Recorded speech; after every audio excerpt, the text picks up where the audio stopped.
Boa noite. Boa noite. Boa noite. Estamos começando o primeiro papo de educomunicação do ano. Sim, que maravilha, né? E começando com o pé direito aqui com o nosso parceiro Carlos Guimarães, né, Carlos? Ele já vai se apresentar já já, estreando aqui com a gente. Carlos sempre fica no bastidor e dessa vez está aqui com a gente a partir de agora, estreando então esta noite que abre a nossa jornada 2021 do hashtag, né, do papo de hashtag educomunicação. Bem-vindo, Carlos. Só falar para todo mundo aqui que já vinha acompanhando a gente. O Carlos é um parceiro nosso já há algum tempo no Devir e nos projetos do Devir. E hoje ele começa o ano de papo, estreando com a gente no papo de educomunicação. Ou papo de hashtag educomunicação, é isso aí, né? Isso aí. O pessoal está entrando, vamos ver se o pessoal está entrando aí, né? Obrigado, Andressa e Ivone. É um prazer enorme estar participando do papo agora. E antes eu ficava ali nos bastidores, mandando perguntinha, fazendo um comentário aqui e ali. Verdade. E é isso aí, que seja um ótimo papo. Vamos nos apresentar e explicar o que é o papo, né, e o Devir, para quem não nos conhece, para quem está chegando pela primeira vez. Eu sou, então, a Andressa Luzirão, junto aqui ao lado da Ivone e do Carlos, gestora e comunicadora, sou jornalista também, no Instituto Devir Educom. E o papo de hashtag educomunicação é um projeto do Instituto Devir Educom, né, que tem esse propósito de trazer aqui no ambiente virtual discussões acerca das interfaces da comunicação e da educação, do chão da escola, né, dos espaços formais e não formais de ensino, para a gente refletir, debater junto, dialogar e cada vez mais enriquecer os processos de ensino-aprendizagem nos mais distintos ambientes. Passo a minha palavra para minha parceiraça, Ivone. Olá, pessoal. Sejam todos bem-vindos. Meu nome é Ivone Rocha, eu sou professora também, sou jornalista de formação, sou mestre em políticas públicas e sou gestora do Devir Educom e também sou companheira da idealizadora do projeto Memórias em Rede, da Andressa Luzirão. É isso aí, muito prazer a todos que não me conhecem ainda, um prazer enorme também ao pessoal que já participou do papo, e eu passo a palavra agora para o Carlos. Bem, muito prazer a todos, eu sou cientista social, faz uns 6 meses, mais ou menos, que eu estou conversando com a Ivone, com a Andressa, estou participando aí das reuniões, da elaboração dos projetos, então, estamos sempre trocando ideia aí, e é isso aí. Eu quero dar uma boa noite aqui, gente, para Rosana Correia, para Maria de Fátima, Fernanda, Maria Helena Marques. Boa noite para vocês, elas já estão chegando aqui. E para começar o ano, né? Estamos aí com um tema muito pertinente, que é a escola pública em 2021, diante de um ano que a gente passou aí tão desafiante, né? Que atingiu muito a educação, que é a saúde pública, né? Atingiu muito a educação, então a gente traz esse tema para começar o ano, trazendo essas reflexões, e nada como trazer uma pessoa que está à frente, né? De uma pasta tão importante que é a pasta da educação, aqui em Santos, na cidade de Santos. A gente fala de Santos, eu e Carlos, Ivone fala de São Paulo. Então, temos aqui a nossa convidada, a secretária de Educação de Santos, Cristina Barleta. Opa! Né? Bacana, gente. Eu vou falar um pouquinho vou falar um pouquinho do currículo da Cris, né? É assim que ela gosta que a gente chama, Cris Barleta. A Cris é graduada em Educação Física e Pedagogia. Ela tem pós-graduação em Direito Educacional e Gestão Educacional. E atua há mais de 30 anos na área da educação. Em todo esse período, ela foi professora, coordenadora pedagógica e diretora da Rede Municipal de Santos, além de ter feito parte de outros setores da Secretaria da Educação, a SEDUC.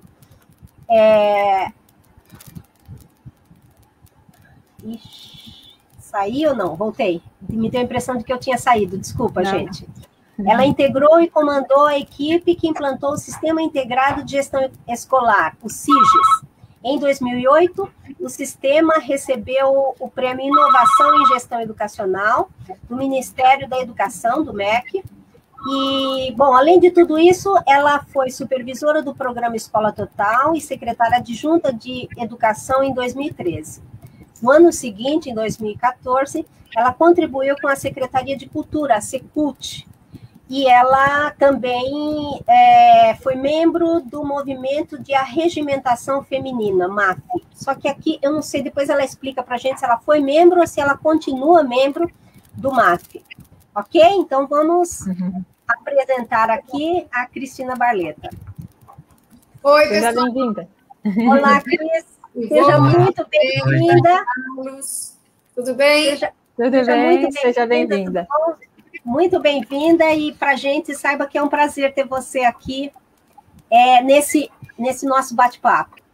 Prazer é todo meu estar com vocês. A gente precisa se comunicar, né? É verdade. Para que a gente tenha aí esse bate-papo, que a gente possa ter um diálogo construtivo a respeito das interfaces da comunicação. Vocês fazem um trabalho muito bacana. Na época em que iniciou o projeto com a Andressa, com a Carolzinha, Ivone, eu estava na direção da UME Avelino da Paz Vieira, então eu pude acompanhar, e foi um trabalho muito bacana, onde vocês propiciaram aos nossos alunos, né, uma autoestima muito boa, a noção de pertencimento daquele território local da escola, e quem sabe não vão sair jornalistas de lá, com toda a possibilidade que vocês deram a eles, né? Eu acho muito bacana, eu sou fã do projeto de vocês. Obrigada, Cris. Falar das manchetes, né? É uma honra a gente recebê-la aqui no nosso primeiro papo de Educomunicação do ano, e para um assunto tão importante que é esse, né? Que a gente traz da escola pública. Antes da gente começar, o papo com a Cris, a gente faz aqui uma rodada que a gente chama de manchetes da semana.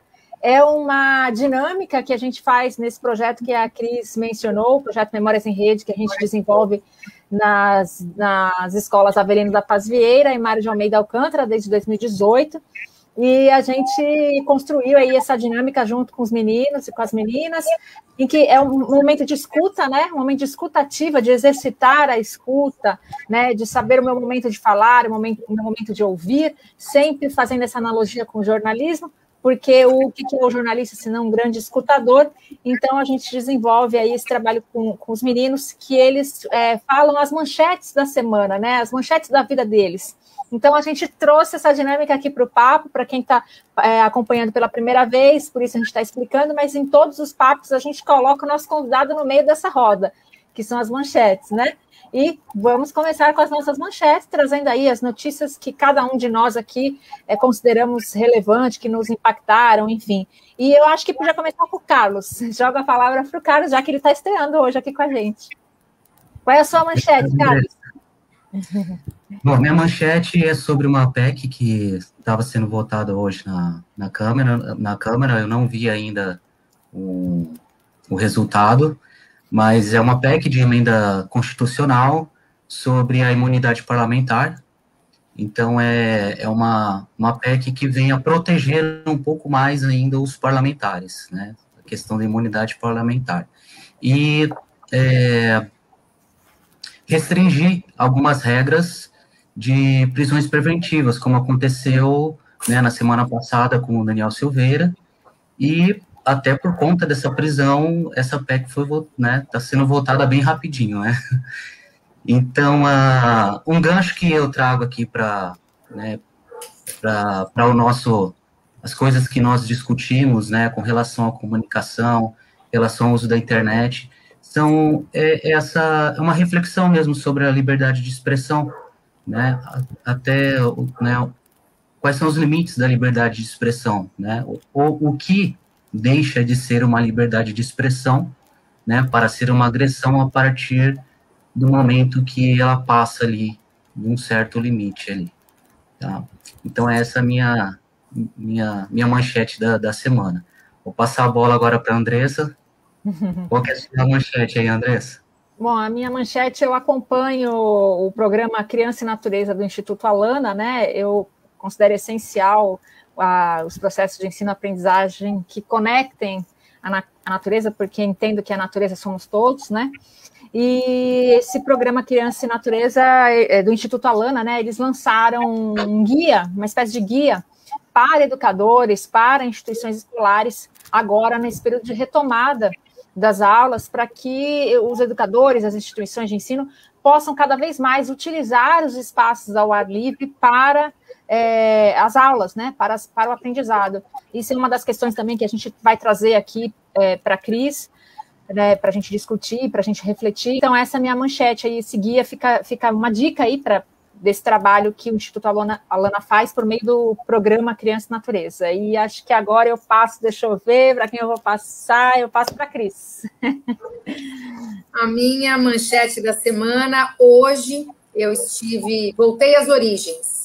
Eu abri a escola UME Avelino da Paz Vieira e eu confesso que eu fiquei emocionada, porque passa um filme na minha cabeça, né? Eu saí do Avelino, mas o Avelino não saiu de mim, né?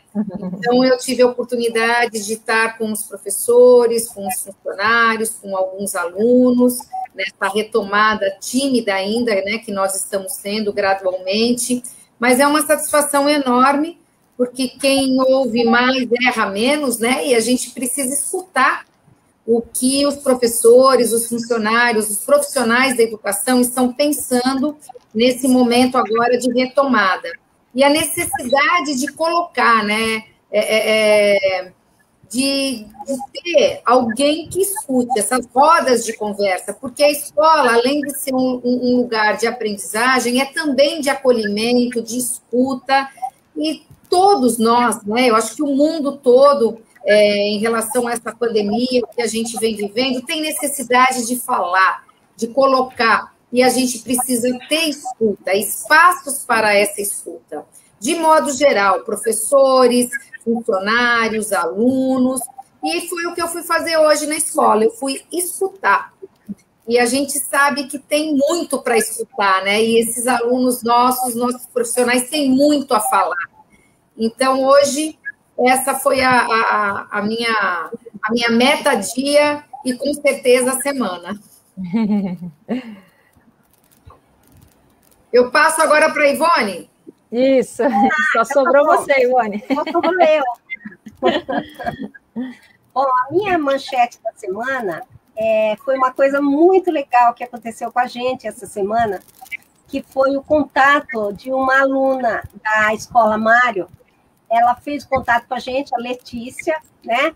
Ela fez o contato com a gente, falando que estava com saudade, porque a gente, esse ano a gente ainda não se encontrou com eles, né? E o ano passado a gente se encontrou, assim, só, lógico, né?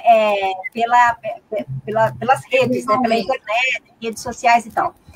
Então, ela fez contato com a gente, falando para a gente, sugerindo a gente de fazer um contato agora, de fazer um encontro nosso, né, com toda a turma das 2 escolas, inclusive, pelo Google Meet. E assim, a mensagem dela foi linda, ela falando que estava com saudade da gente, que queria se encontrar com a gente. Então, nossa, isso me emocionou bastante, para falar a verdade. E aí eu quis trazer isso como a minha manchete dessa semana. Bonito, foi emocionante mesmo, né? Ela falando que queria ver o nosso rosto. Isso, ela disse que queria ver o nosso rosto. Bom, vamos lá então. Vamos lá então para o bate-papo, né? Estamos no bate-papo. A bola vai ficar comigo mesma, né? Para fazer esse primeiro. Para começar, isso. Esse bate-papo com a Cris. Então, olha, Cris, posso só falar um negocinho? A Maria Helena Marques, da SEDUC também, né? Excelentes manchetes, limites, respeitos, espaços, acolhimento, diálogo, encontro. Bonita. O Carlos destacou aí para a gente, maravilha. Bem bacana. Então, Cris, é lógico que a gente só pode começar falando dessa pandemia, né, que afetou todos nós, né? E uma coisa interessante que eu acho que a pandemia trouxe, né, foi, assim, mostrar as fragilidades, né, as fragilidades em vários setores, né, e eu destacaria as principais fragilidades, na minha opinião, que foram da saúde e da educação. Isso eu não falo de Santos, nem de São Paulo, nem do Brasil, eu falo do mundo, né? A gente percebeu, por exemplo, que o sistema de saúde de países do primeiro mundo, né, os sistemas de saúde eram falhos, né? E, por incrível que pareça, Brasil e Inglaterra possuem, ainda apesar de todos os problemas, possuem os melhores sistemas de saúde, né? O sistema unificado nosso, né, o SUS nosso, e o sistema da Inglaterra são os dois que conseguiram dar conta, pelo menos, de alguma coisa nesse período, né? Eu fico pensando se não existisse. E aí, a fragilidade na educação também, né? Porque, assim, quando a gente fala os problemas todos da educação, não dá para a gente regionalizar isso, né? A gente tem que globalizar, porque todas as escolas enfrentaram problemas e do mundo todo, e agora cabe aos gestores que estão aí, né? Agirem, né? Administrarem essa problemática toda, que a gente sabe que não é difícil. Então, eu queria que você comentasse sobre esses problemas, sobre os principais problemas que aconteceram agora, falando de Santos, né, na sua área de atuação, os principais problemas que aconteceram, que a pandemia trouxe, e as lições, né, e as lições que elas trouxeram também, e como é que apareceram essas fragilidades, né, no caso da educação de Santos. Bom, na verdade, assim, como você colocou, Ivone, foi o mundo, né? O mundo virou de cabeça para baixo, nunca ninguém imaginou passar pelo que nós ainda estamos passando. Tudo bem que a gente vem aí com uma luz no final do túnel, né? Com o surgimento das vacinas, mas todos nós tivemos aí as nossas vidas viradas de cabeça para baixo. E tivemos que nos superar. Uma das grandes fragilidades foi uma acomodação que todos nós tivemos em relação à parte de tecnologia, porque nós temos que entender que a modalidade remota, ela era exclusivamente o único canal de comunicação com os nossos alunos, com as nossas famílias. E nós tivemos que correr atrás, porque a gente não tinha um planejamento para isso. Então, a nossa equipe da Secretaria de Educação, eu sou privilegiada porque eu tenho uma equipe maravilhosa, eu tenho chefes de departamento que deram todo o apoio, coordenadorias, chefias de seção, enfim, todo o corpo de funcionários da SEDUC foi, assim, de uma rapidez para conseguir criar esses canais de comunicação com as famílias, com os nossos alunos, por meio das plataformas, e a gente vai se adequando, a gente vai avançando a partir do momento que a gente vai sentindo as dificuldades, e a dificuldade também da escola e dos nossos alunos. Então, foram muitos desafios, as fragilidades, elas são percebidas, né, quando você tem que ter aí uma ação para enfrentar esses obstáculos em relação à comunicação. Como é que você faz? O mundo parou, né? E a gente teve que se comunicar com os nossos alunos. E na nossa rede, não só na rede pública, a rede particular também. A questão das famílias não terem fisicamente o notebook ou um celular, às vezes para 3, 4 filhos, fora o pai e a mãe. Então, a gente também distribuiu um material impresso com o mesmo conteúdo do que foi colocado no nosso portal, mas as dificuldades é você atingir as famílias, você fazer eles entenderem o quanto é importante esse vínculo com a escola, remoto, por meio do material impresso, e a gente perceber que esse aluno, ele também teve que se reinventar com essa nova situação, né? Com esse novo modelo de aprender, né? E nós de ensinar. Então, foi um desafio muito grande, continua sendo. O ensino híbrido também não vai cair do céu e a gente vai fazer uma mágica e tudo vai dar certo. Não, é um caminho, é uma construção que a gente vem fazendo. Agora, depois de 10 meses, a gente já começa a se planejar, a gente já tem uma estrutura melhor, mas aí vem aquela parte que nós conversamos, né, do acolhimento. Não adianta só a gente pensar nos canais de comunicação, na tecnologia como uma ferramenta para que a gente possa fazer uma complementação e também uma recuperação por meio de ampliação dos horários para os nossos alunos, mas a questão socioemocional ela é muito importante também.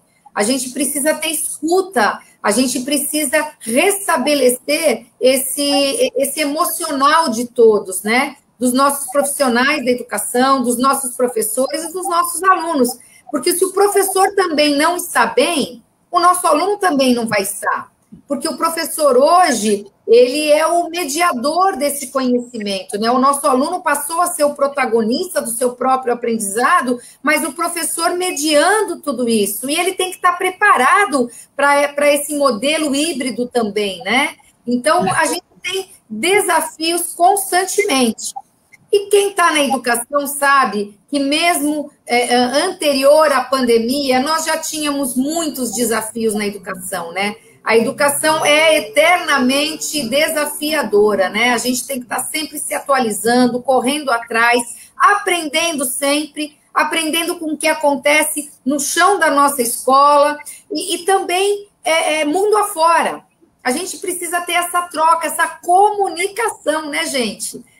A comunicação é muito importante num momento como esse, porque ela possibilita as trocas.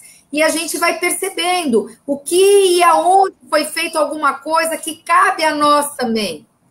E essa ida ao Avelino hoje foi justamente para a gente ter escuta, saber o que está acontecendo, de que maneira a gente pode corresponder à expectativa desses profissionais da educação e principalmente dos nossos alunos, porque agora é um momento de trazer de volta. Além da segurança em relação a todos os protocolos que estão sendo atendidos, é a questão da segurança, de sentir que a escola realmente, além dela estar preparada para a questão do atendimento a esses protocolos, como eu falei, ela está preparada para acolher, para receber, para escutar, para dar essa voz aos nossos alunos e os nossos professores. Isso é muito importante. A comunicação agora, ela vai ser muito importante, né, Andressa? A gente tem que voltar com esse projeto, sim, com memórias em rede, para que os nossos alunos, como disse a Ivone, né? A Letícia pede a vocês, por quê? Porque eles precisam se comunicar, eles precisam falar, eles têm essa necessidade de serem ouvidos. E é muito importante. E eu espero que a gente volte logo com esse projeto, hein? Sim, a gente também espera, viu, Cris? A gente está bem ansioso para voltar, porque a gente entende que a pandemia, todo esse contexto mundial, ele mostrou ainda mais a urgência, né, da comunicação, de trabalhar a comunicação em todo o seu sentido, sua concepção ampla de comunicação nos espaços escolares, né, e o quanto a educomunicação, que é o campo que a gente atua, ela tem muito a contribuir nesses processos do ensino híbrido, né, no próprio ensino remoto, propriamente dito, como estava no ano passado, o quanto a educomunicação, essas interfaces da comunicação e da educação tem muito a contribuir, né? Porque o aluno, cada vez mais, ele é o protagonista mesmo do seu fazer, do seu aprendizado, utilizando esses recursos que fazem parte da nossa cultura, né? Da nossa cultura contemporânea. Não tem mais, quer dizer assim, se tinha alguma resistência, não há mais como, né? A pandemia, ela mostrou que não tem como voltar atrás, né? Faz parte da nossa cultura contemporânea e a gente tem que assumir isso, a educação precisa assumir isso. Você falou num ponto, Cris, só queria que você comentasse também você falou das famílias, né, dos vínculos, dessa relação, a gente queria que você falasse um pouco se você sentiu que houve um fortalecimento maior dessa parceria família-escola, né, porque a gente sabe que são 86 escolas na rede pública, né? Então, é uma gestão complexa, de realidades muito distintas, e muitas famílias, né? Como você percebeu, se teve, a pandemia, ela provocou esse fortalecimento de vínculos, família-escola, né? Se houve uma reciprocidade maior, justamente no momento que a gente precisava e precisa ainda dar as mãos. Só para acrescentar uma coisinha, a Tita Torquato colocou aqui, está nesse mesmo diálogo aí, ó. Agradecemos aos professores e às famílias que são fundamentais nesse grande desafio. Com certeza, né? A pandemia, ela favoreceu essa convivência, né? O Avelino é uma escola em período integral. As crianças ficam, e os nossos jovens, das 7 da manhã às 17. São 10 horas dentro da escola. E eu percebia, enquanto diretora, que as famílias sempre jogaram a responsabilidade para a escola. Até porque ficar 10 horas, eu brincava, né? Falava, é um semi-sequestro o aluno aqui.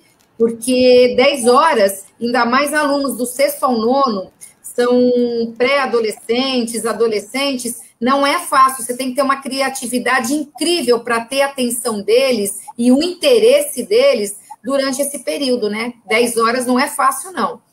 E a gente sentia que as famílias, elas, nas reuniões que nós marcávamos, nem sempre a gente tinha uma adesão dessa família, essa preocupação em saber em relação à escolarização. Né? Qual é o diferencial que a escola vai fazer na vida do meu filho, num projeto de vida futuro? Então, isso sempre me incomodou muito. A mãe vem para reclamar do material, da merenda, porque o filho falou que o arroz estava duro, que o feijão não estava legal. Tudo bem, isso faz parte, mas o mais importante é esse diferencial, é a transformação que a educação tem diretamente na vida das nossas crianças, dos nossos jovens, né? O que a gente espera de uma sociedade é aquilo que a gente passa para eles por meio da educação. Esse é o grande papel da escola, né? Diminuir essa desigualdade social, favorecer que esses alunos tenham possibilidades futuras, têm escolhas. Quem tem conhecimento tem condições de escolher o seu futuro, né? Então, eu sempre repeti muito isso nas minhas reuniões com os pais. E agora a pandemia trouxe, né, esse convívio forçado, né? Família com os filhos, a comunicação com a escola, principalmente os alunos que não têm autonomia, que necessitam dos pais mediarem essas rotinas diárias colocadas no portal, ou mesmo com o material impresso. Os alunos menores, eles precisam dessa mediação, dessa orientação. Os maiores já têm autonomia, mas você tem a vigia, porque o aluno nem sempre tem foco. Então, ele precisa também do acompanhamento dos pais, de um responsável, para estar ali, né? Eu tenho filhos, eu também sei como é, eu vi que a Andressa aí também tem um garoto aí, e a gente sabe com que facilidade eles saem de uma aula por meio das telas, por mais criativo que esse professor possa ser. E eu só tenho a agradecer o trabalho dos nossos professores, que fizeram um trabalho incrível, se descobriram até atores na maneira de passar esse conteúdo. Não foi aquela maneira, você passar por meio das telas a aula que você dá no presencial. Não. Foi de uma outra maneira, de uma maneira mais criativa, né? Para você ter essa atenção. E as famílias puderam perceber o verdadeiro papel da escola, a dificuldade desse professor em relação à transmissão de conhecimentos, o quanto é difícil, porque muitos pais relataram para nós a falta de paciência com os filhos. E eu acho que a escola nunca foi tão valorizada, né? Os nossos professores, os nossos profissionais nunca foram tão valorizados pelas nossas famílias. Então, esse vínculo que ficou fortalecido, né, em razão desse convívio forçado, fez com que os pais pudessem estar mais próximos à escola, se comunicando mais com as escolas, com os professores, pelos canais que foram estabelecidos de forma muito criativa, WhatsApp, grupos que foram formados com pais e alunos e professores, as lives. Cada escola, cada professor teve liberdade para encontrar esse meio de comunicação, né? Teve uns que por meio do YouTube, enfim, cada um aí se reinventou e criou a sua maneira de se fazer presente na vida dos alunos. E eu senti, sim, que as famílias estão mais presentes agora, mais preocupadas em acompanhar essa rotina pedagógica dos alunos, ou por meio das telas, ou por meio do material impresso que está sendo retirado.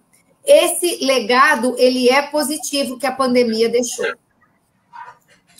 E, Cris, assim, vou até comentar aqui, a Maria Helena Marques colocou, de fato, a família e a escola tiveram seus vínculos fortalecidos, professores e pais se reinventaram para que a educação permanecesse apesar da escola fechada, né? E tivemos aqui, né, os comentários, né, sobre os professores se reinventaram, equipes incríveis. Eu queria só dar uma palavrinha em relação a esses comentários. Posso, gente?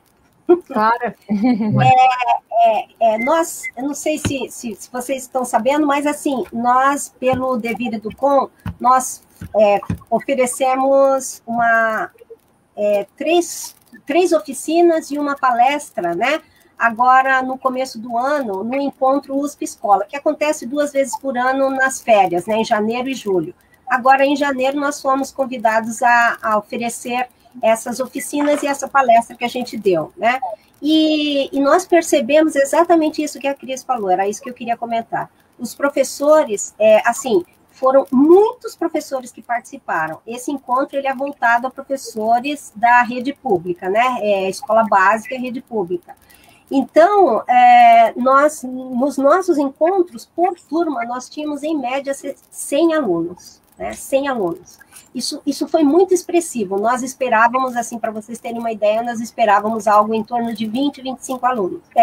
Alunos professores, né? Participantes, eu diria, né? E assim, todos professores. E eles comentaram exatamente isso que a Cris falou. Eles estavam se reinventando e eles mostraram para a gente uma outra característica, né? Que a gente já sabia, de fato, né? Mas, assim, o amor e o apego deles pela escola e pelos alunos. Então, a gente fala assim, os alunos são os protagonistas, os professores são os agentes, e são excelentes agentes, né? A gente tem que valorizar esse profissional, porque nós percebemos, né, Andressa, que, assim, eles se interessaram demais por participar dessas oficinas, eles tiveram uma atuação, assim, muito presente, né, durante essas oficinas, contaram as histórias deles, né, e histórias, assim, emocionantes, de encontrando formas de interagir com o aluno pela internet, como se tivesse, né, presente. Outros que já falaram já começaram a pensar, né, se planejar em como é que eles vão fazer de agora em diante, e assim, todos eles muito interessados na formação dos indivíduos, né, do sujeito, que a gente diz, né, muito, muito interessados. Então, assim, foi uma coisa assim, emocionante, as histórias que eles contavam, e até suprindo, muitas vezes, a falta da família, né? Que a gente sabe que tem muitos alunos que têm uma estrutura familiar um tanto prejudicada, né? E os professores, a gente via que assim, a enorme preocupação deles em não estar com o aluno justamente nessa época, né? Em que estava acontecendo essa problemática toda, né, que a pandemia trouxe. Você quer comentar alguma coisa? Não, ia falar que eles, o relato deles, né, eles trouxeram que o quanto os próprios professores se fortaleceram, porque muitos saíam correndo para dar aula em outra, né? Essa é a realidade brasileira, né, do professor. Saía de uma escola, ia para outra, então eles mal tinham tempo de parar para refletir, parar para discutir, e de repente a pandemia proporcionou esses momentos, mesmo que virtualmente, esses momentos de um ouvir o outro, né? De inclusive até compartilhar práticas, né? Compartilhar essas reinvenções que todos se reinventaram, né? Teve até o relato de uma moça e o quanto a Cris fala da comunicação, né? Da importância da comunicação, e é assim que a gente entende. A pandemia mostrou ainda mais. Uma professora fez um relato lindo, ela estava inclusive emocionada, de Minas Gerais, a professora, dizendo que uma aluna mandou um vídeo para ela mostrando a realidade dela no local onde ela mora, e parece que ela tinha se mudado de cidade, e ela falou, eu quero voltar a dar aula nessa escola, só para eu poder auxiliar essa aluna a conseguir uma dignidade de moradia melhor, né? Porque ela me mostrou, até a gente brincou, falou para ela, olha aí, aproveita, pede para ela ser uma repórter, né? Constrói aí esse vídeo mostrando a realidade e faz ele junto com você, né, buscar, pleitear essas melhorias. Isso é cidadania, né, e o quanto a pandemia mostrou essas outras inúmeras possibilidades, né, criativas, e que com o uso, inclusive, dos recursos aí da comunicação e da tecnologia. E a gente percebeu que, de fato, o professor está preparado para essa formação. Ele está preparado. E a gente precisa bater palma para ele. Nessa pandemia, isso se fortaleceu ainda mais, né? Com certeza. Vou colocar uns comentários aqui. Tem aqui, ó, a Denise Beatriz Pires, né? A escola tem que estar perto da comunidade em que está inserida. Parabéns.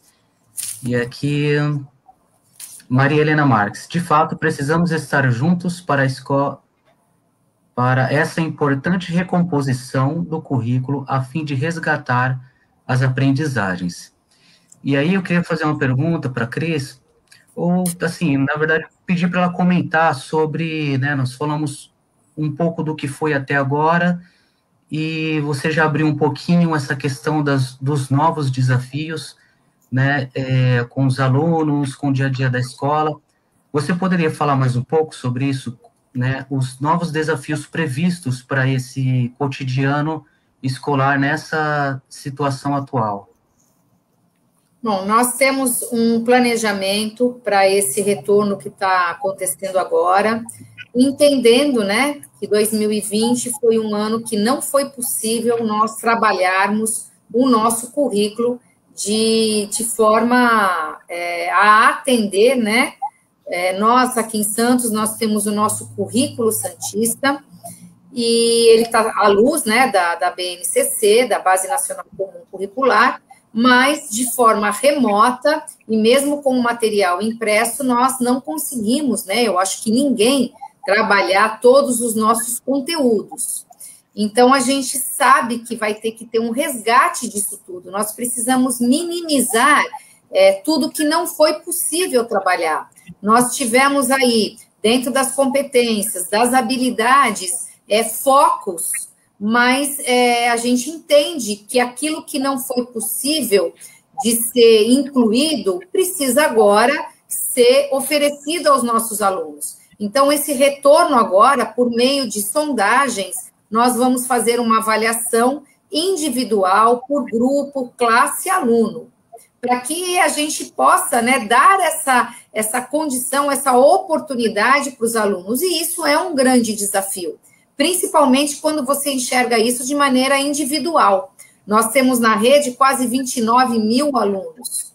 Então, a gente tem aí um planejamento muito focado, né, para que a gente consiga preencher essas lacunas pedagógicas que não tem como, a gente tem que assumir que elas existem sim e que a gente precisa ter um trabalho efetivo para que a gente possa minimizar. Então, a partir do momento que esse percentual a cada cenário possa mudar, nós iniciamos com 20%. Agora, a nossa meta, a partir de março, é 35%.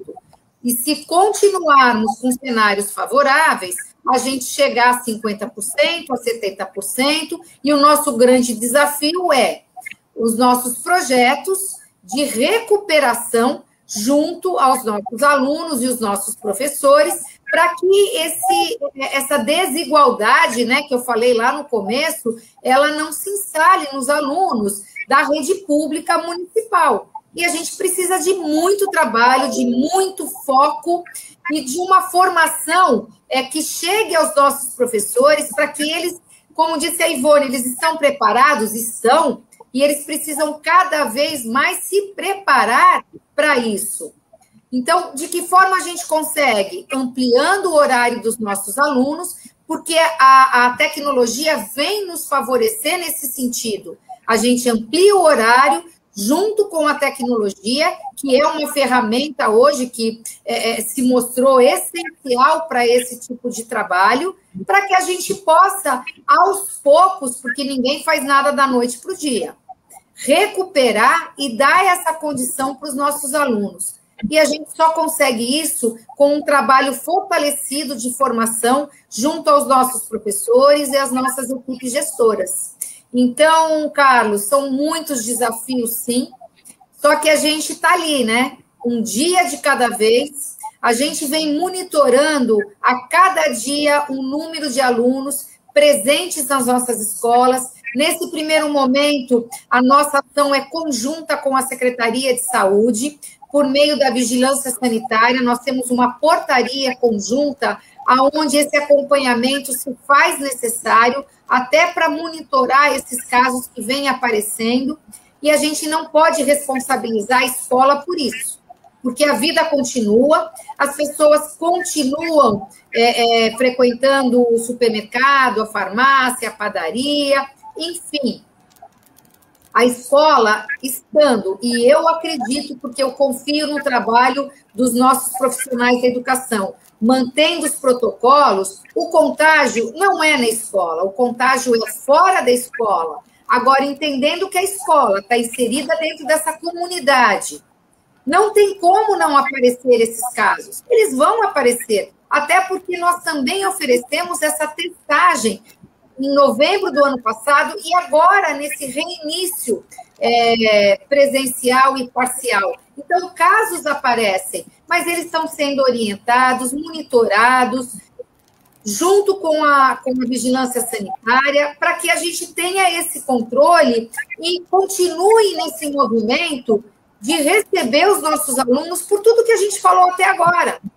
Presencialmente, estando nas escolas, mesmo alunos de máscara, você vê pelos olhos a expectativa deles com esse retorno, o quanto é importante, e a escola passa a ser esse porto seguro para os nossos alunos.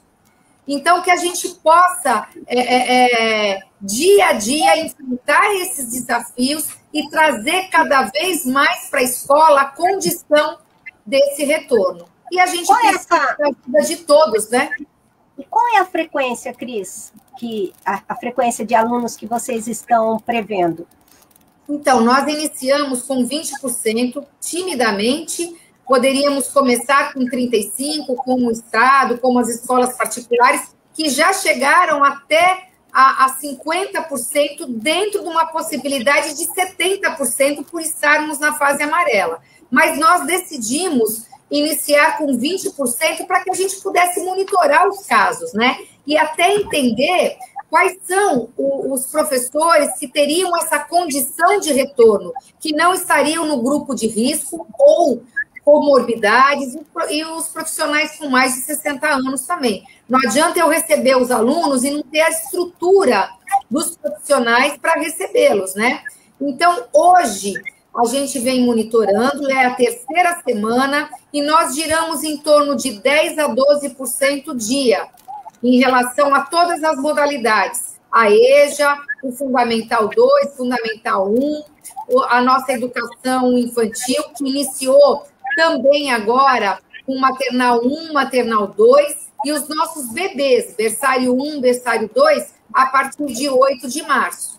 Então, nós temos o aluno frequentando a escola uma vez por semana, 20% para que no final dessa semana a gente consiga atingir 100%. A partir de março, o nosso percentual aumenta para 35% e 2 vezes na semana. Agora, nós entendemos também que a gestão democrática que é aplicada às nossas escolas faz com que as equipes gestoras, junto aos seus supervisores, entendendo que essa possibilidade em aumentar o percentual e os dias dos alunos na unidade escolar, eles têm toda essa prerrogativa. Tem condições? Ok, a gente não passou a régua na SEDUC. Por quê? Porque cada escola tem a sua especificidade, tem o seu espaço. Uma escola como o Colégio Santista, a UME Colégio Santista, tem um espaço privilegiado, o que não acontece com a UME Candinha. Então, a gente não pode entender a escola como uma única regra e determinar que todas vão ter o mesmo comportamento. Não. O supervisor indo à escola, entendendo que há possibilidades de aumentar a percentual, número de dias de aluno, ok, a gente só tem a agradecer. Cris, você falou dos desafios, falou da contaminação, dessa questão, desse trabalho conjunto com a Secretaria de Saúde. Eu queria que você falasse um pouco, hoje muito se fala, até trouxe aqui na minha manchete, né, da semana, sobre esse conteúdo aí do programa Criança e Natureza, do Instituto Alana. São 86 escolas, a gente sabe que tem escolas com espaços maravilhosos ao ar livre, né? Esse momento também não é oportuno para que esses espaços sejam mais explorados, inclusive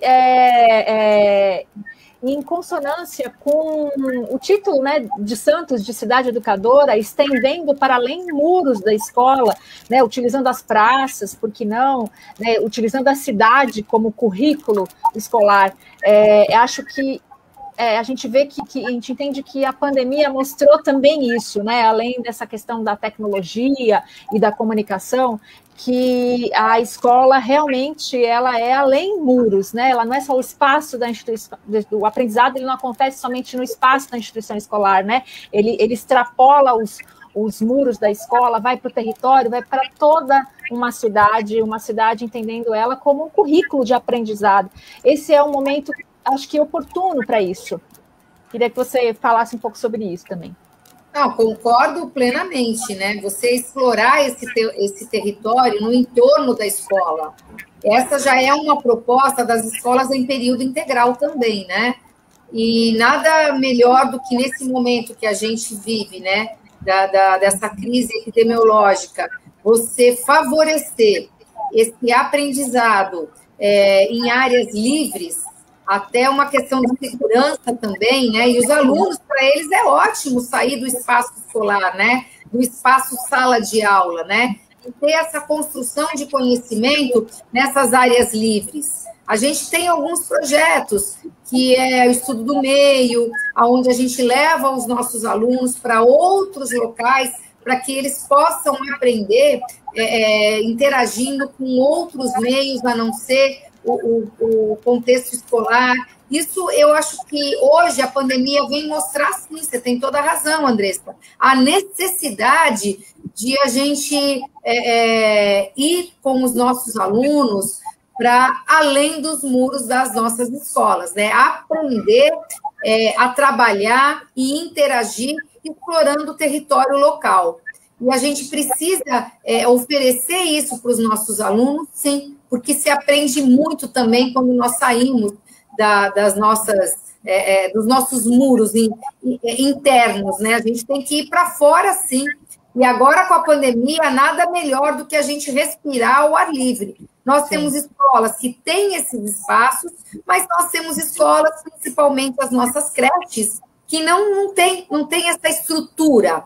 E a gente precisa, sim. Eu assino embaixo, e a gente precisa ter esse contato mais próximo com a natureza, fazer com que os nossos alunos tenham essa percepção, essa necessidade, e levá-los, né, para essas experiências e interagir com o meio ambiente, que isso só vai favorecer a nossa construção de conhecimento. Antes do Carlos entrar, só queria falar uma coisa. Como é que está sendo a relação da Secretaria da Educação, da SEDUC, com a Secretaria da Saúde, né, de Santos? Como é que vocês estão recebendo as recomendações? Se essas recomendações da saúde estão sendo aplicadas? Eu gostaria que você comentasse sobre isso. Então, Ivone, eu citei aqui uma portaria conjunta com a Secretaria de Saúde, com a Vigilância Sanitária. Então, o nosso contato é diário, várias vezes ao dia, por meio do programa Saúde na Escola, que é o PSE. Então, nós temos uma proximidade, sempre tivemos. Agora, intensificou mais, até pelo momento que nós estamos vivendo. Então, esse contato é diário, esse monitoramento é diário. Inclusive, a gente só pôde voltar, né, presencialmente, parcialmente, porque o secretário de Saúde deu esse aval junto aos seus técnicos e à vigilância sanitária. Então, existe também as visitas, né, que a vigilância sanitária faz às escolas, essa preocupação é constante. Independente da pandemia, nós sempre tivemos o programa Saúde na escola, dentro da nossa escola. Acompanhando a vacinação dos nossos alunos, a questão da prevenção dentária, eles vão às escolas auxiliar, orientar a escovação, o uso do fio dental. A gente tem palestras em relação a essa parte de higienização, a importância, né, do asseio, enfim. Com a pandemia, isso ficou mais próximo, né? Como eu falei para vocês, diariamente a gente se comunica com a saúde várias vezes ao dia em relação a algum caso que aparece, alguma dúvida em relação a sintomas. E eu acho que esse contato é essencial, até para dar segurança para os nossos profissionais na escola. Uhum. Carlos, você ia falar, né, alguma coisa e eu te cortei. Isso, não sobre essa questão mesmo, né? Você entrou nessa questão das palestras, da relação com a informação dentro da escola. Como é que está sendo pensado a relação com os alunos em questão de comportamento mesmo, né? A gente sabe que tem essa questão do toque físico, da distância. Como é que fica isso numa situação dessa? Tem alguma coisa sendo pensada nisso? Você poderia comentar um pouquinho? Então, nós iniciamos, 18 de janeiro, formação com todos os nossos profissionais de educação e por segmento. Então, a Secretaria de Saúde, por meio do programa, né, do PSE, fez palestras para que os nossos profissionais tivessem essa formação para que esse retorno agora pudesse estar sendo feito de forma cautelosa, responsável e segura. E nós nos surpreendemos com a postura dos nossos alunos. Eu presencialmente estive no dia 8, primeiro dia de aula, o retorno presencial desses alunos. Eu percebi o quanto eles incorporaram esses hábitos em relação ao distanciamento de 1,5 metro, o policiamento deles junto aos seus pares, na hora do lanche, da higienização das mãos, o quanto eles levam de tempo para lavar as mãos, o foco que eles têm nesse momento, e eu percebi como eles se policiam, como um fala com o outro. Eles voltaram de forma diferente. É claro, né? Foram mais de 10 meses e dentro desse contexto familiar, o quanto eles não escutaram, né, dos seus pais, que nesse retorno teria que ter essa postura, sim, por parte deles. Então, eles voltaram muito conscientes desses cuidados, né? Eles incorporaram essa postura, né, de se manter distante, de higienizar as mãos, do álcool. Eles voltaram até com... A escola fornece, né, o álcool gel, mas cada um já vem com o seu. A sua garrafinha de água, o seu copo. Eles entendem a importância desses novos hábitos, né, desses cuidados que a gente tem que ter em relação ao contágio. E isso surpreendeu a todos nós. Os nossos alunos menores, né, os nossos berçários, os nossos maternais, não têm essa mesma conscientização, até porque a faixa etária não permite isso. Então, o cuidado é com o professor, é com os profissionais. Então, por meio de máscara, o protetor de face, das luvas, vai ter essa condição de estar próximo das crianças? Vai, porque essa faixa etária, ela faz parte, né? Você vai ver uma criança de 1 ano chorando, você vai ter que ter ali uma ação, né, para controlar isso. E o nosso secretário de saúde, numa das suas palestras, falou: se você está de máscara, se você está de protetor de face, se você está com luva, ou mesmo sem a luva, quem não optar por isso, você não vai ter o contágio. Porque essa criança, ela não vai te passar porque você está protegido. Não passa no toque. A maneira de passar de contágio é outra, é por meio da saliva, por meio da secreção. Então, com as crianças pequenas e por meio dessas palestras, ficou muito esclarecido para esses profissionais como vai se dar esse acolhimento, né? Agora, com os maiores, não, né? Com os maiores, a gente tem policiamento e os nossos profissionais preparados dentro das escolas para que isso não aconteça. E é como eu falei para você, eu fui no dia 8, eu percebi, eu fui hoje na escola, eles incorporaram todos esses hábitos. Ô, Cris, e os equipamentos? As escolas estão fornecendo esses equipamentos? Ela está munindo as escolas de equipamentos necessários para essa prevenção? Sim, a SEDUC, todas as escolas, né? A SEDUC ofereceu para todas as escolas as máscaras. Cada criança recebeu 4 máscaras laváveis, né? Até porque depois do lanche tem que ser trocada essa máscara. Os profissionais também receberam 3 máscaras cada um. O álcool gel, o sabonete líquido, o papel toalha, o termômetro para você aferir a temperatura na hora que esse aluno entra na escola, o tapete sanitizante, enfim. O que é importante também é o planejamento junto aos espaços internos. A escola está toda sinalizada. No momento que a criança, o aluno entra na escola, aonde ele tem que se colocar até que ele receba o seu professor e vá para a sala de aula, qual é esse percurso, por onde ele passa, o mobiliário interno da sala de aula está disposto de forma que eles ficam 1,5 metro ou mais, né? Porque nesse início a gente está voltando com 5, 6 alunos no máximo por sala de aula. Então, a gente vem com todos esses protocolos para que a gente tenha essa segurança e para que a família também possa ir à escola, conhecer de que maneira foi feito esse planejamento para receber os seus filhos.